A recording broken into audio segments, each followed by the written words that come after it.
Bonjour à tous et bienvenue sur la chaîne.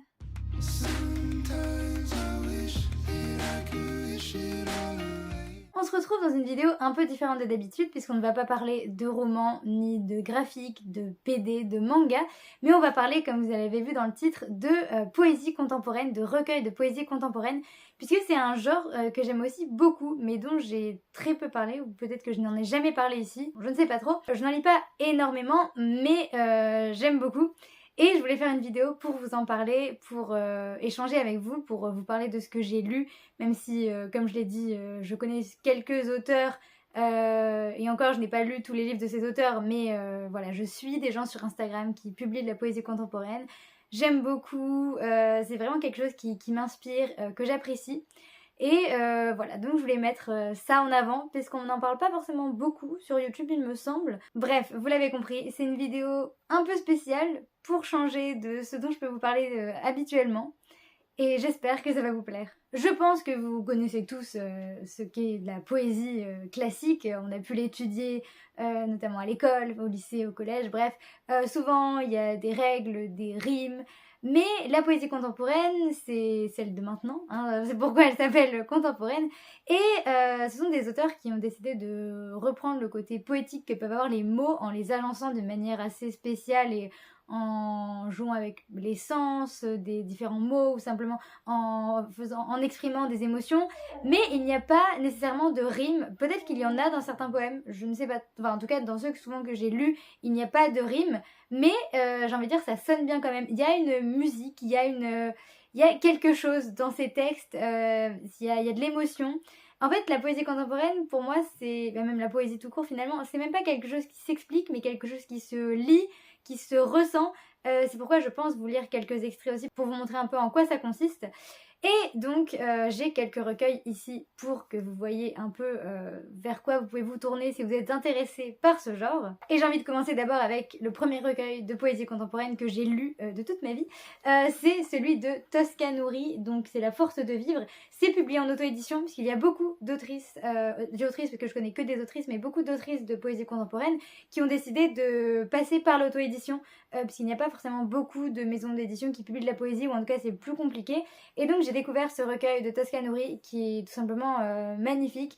Ce qui est intéressant dans ces recueils, c'est qu'on parle de plein de choses. On peut parler de santé mentale, mais de la vie, des épreuves traversées, de l'amour, de l'amitié, en fait de plein de choses. Et donc c'est pour ça qu'on ne peut pas vraiment les résumer, mais on peut juste se plonger dans ces recueils et découvrir le parcours des auteurs et découvrir les émotions qu'ils ont envie de nous procurer. Souvent on a une ligne directrice avec un début plus sombre et une fin plus lumineuse, avec toujours l'espoir, la guérison. J'avais adoré ce recueil qui est tout simplement sublime, que ce soit donc dans le fond, dans la forme, j'avais adoré. Et Tosca Nourri, elle a aussi publié un roman maintenant chez Didier Jeunesse, qui est le roman Dissidente, qui est une dystopie. Que je n'ai pas encore lu, mais j'ai hâte de le découvrir, il est dans ma palle. Donc voilà, si vous avez aimé par exemple cette dystopie, vous pouvez peut-être découvrir son recueil, je pense qu'il est toujours trouvable en auto-édition. Elle en a publié un autre qui s'appelle De l'orage né un soleil, que je n'ai pas mais que j'aimerais beaucoup lire aussi. Il faut que je me renseigne aussi sur comment me le procurer. Donc voilà pour cette première recommandation. Et vous pouvez me croire, j'aime beaucoup ce qu'elle fait en poésie. Il y a des textes courts, des textes longs, c'est ça que j'aime beaucoup, c'est qu'il y a plein de styles différents, plein de formes différentes dans les poèmes. Parfois c'est juste des phrases, voilà, il y a de tout.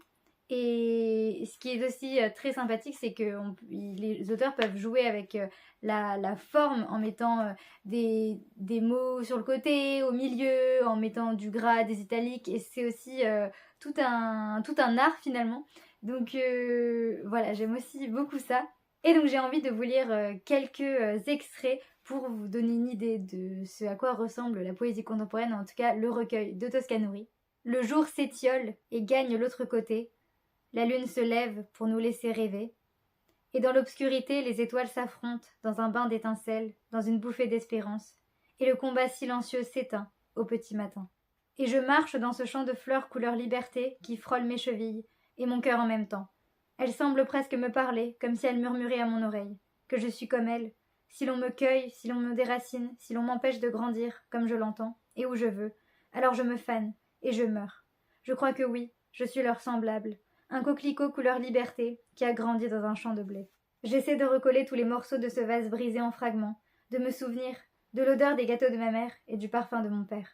Et celui, plus abstrait, du bonheur, de la quiétude et de l'insouciance. Et puis quelquefois, quand vient le soir, seul, perdu dans des draps froids, dans un lit trop grand, je me dis, je vais pas y arriver. Le jour venu, quand je serai vraiment seule, quand il faudra être grande et forte et indépendante, je vais m'écrouler, larme après larme, je vais fondre, dans ma propre peine, sans rien ni personne à qui me raccrocher. Elle tenait le soleil entre ses mains, sans savoir que la sphère l'illuminait, elle aussi.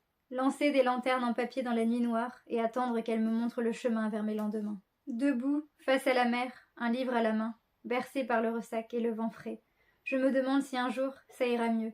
Et même tout simplement, je me demande si un jour ça ira. Le soleil caresse ma peau, mes yeux, mes lèvres, et certaines fois, ses rayons sont même assez puissants pour caresser mon endodant et le réchauffer. Je te vois de l'autre côté de la rive, tu patientes, comme pour me montrer que tu seras là à mes côtés, à m'aimer en retour, même les jours de pluie. L'autre autrice que j'ai découverte également, qui est l'une de mes autrices préférées en poésie, c'est Pauline Bilisari, dont je vous ai déjà parlé, parce que je vous ai déjà parlé d'un de ses romans qui est Les astres brilleront toujours, un roman en vers libre.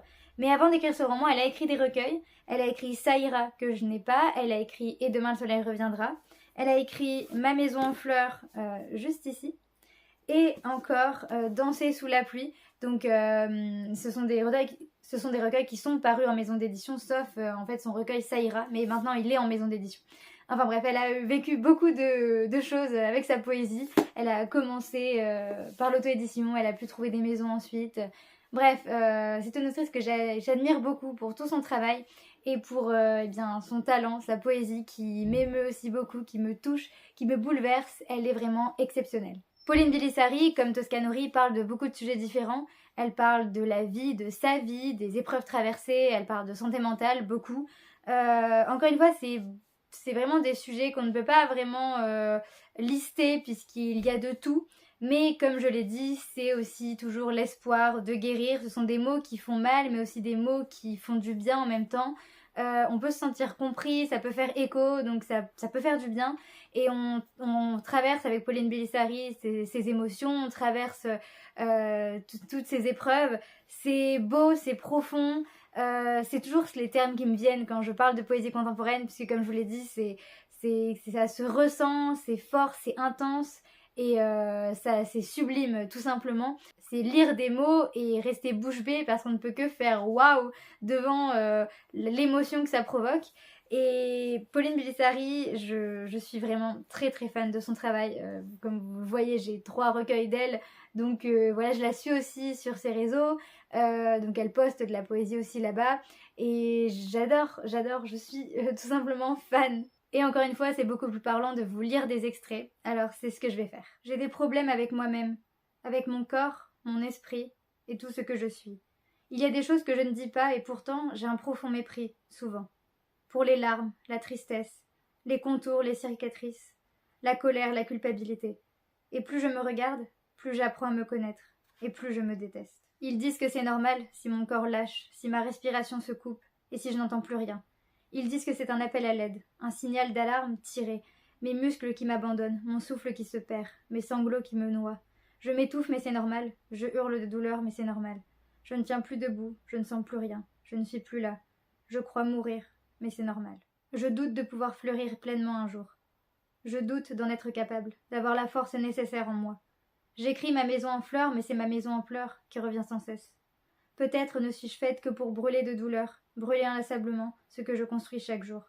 Peut-être ne suis-je pas réellement forte, juste une architecte un peu folle qui rêve de bâtir un foyer, solide et prospère, sans même être certaine de supporter d'y vivre. Aliénée par les doutes, les peurs, les terreurs qui me hantent. Les souvenirs du passé surviennent et tourbillonnent. Je regarde les images, j'écoute les voix. Je crois que j'étais une enfant joyeuse, pourtant je peine à m'en souvenir. Je me rappelle l'absence, la solitude, le silence. Peut-être être survenue plus tard. Mais j'ai aussi un jour été cette petite fille solaire aux éclats de rire bruyants. Et je savais parler avant, presque autant que je me tais maintenant. J'ai le regard plongé dans celui de la petite âme que j'étais. Ses iris presque noirs, perçants, doux et déterminés. Des yeux qu'il me fait mal de regarder. Pourquoi les miens me semblent-ils si vides, désormais? Quand je vis, quand je danse, quand j'écris, tout n'est que ressenti. C'est tout mon corps qui brûle, mes muscles qui se serrent, mes larmes qui coulent le long de mes joues. Tout est incendie, renaissance, guérison. Je ne suis pas toi, je ne suis pas celle que tu crois ni celle que tu vois. Je ne suis pas tes larmes, je ne suis pas tes peurs, je ne suis pas cette fleur qui fane chaque soir en oubliant de renaître chaque matin. Je ne suis pas ton chagrin, je ne suis pas faible. Je ne suis pas tout ce que tu penses tellement fort que je suis. Je ne suis pas l'image fissurée que me renvoie mon miroir. Je l'oublie tellement souvent, mais je mérite la vie, je mérite les rires, une maison stable et des tas de fleurs. Je mérite de vivre et d'en être fière, même quand je fais des erreurs, même quand je me trompe, que j'ai mal et que je me déteste. J'oublie tellement souvent que je mérite bien plus que tout ce que je m'offre. J'ai peint les murs de ma maison dans un camailleux de larmes, de sourires, de douceur, de douleur et d'apaisement aussi. Une maison multicolore comme mon cœur, comme mon âme. Peut-être pas la plus conforme, mais juste à mon image. Couleur résilience. Donc je pense que vous voyez maintenant à quoi ça peut ressembler. Il y a des textes tellement divers que ceux que je vous ai lus, c'est vraiment une infime partie de ce qui peut exister, de ce que ces autrices ont pu écrire. Mais en tout cas, voilà, c'est déjà ces autrices-là que je vous recommande. Mais comme je vous l'ai dit, j'en connais d'autres, c'est notamment des personnes que je suis sur Instagram. Et je sais que je vais acheter leur recueil un jour puisque j'en ai très envie, j'en ai besoin. Je sais que je vais adorer puisque j'aime ce qu'elles écrivent, j'aime leurs plumes. Donc il le faut vraiment. Mais voilà, je sais que c'est dans ma wishlist, si on peut dire. Et donc j'aimerais juste vous donner quelques noms en plus.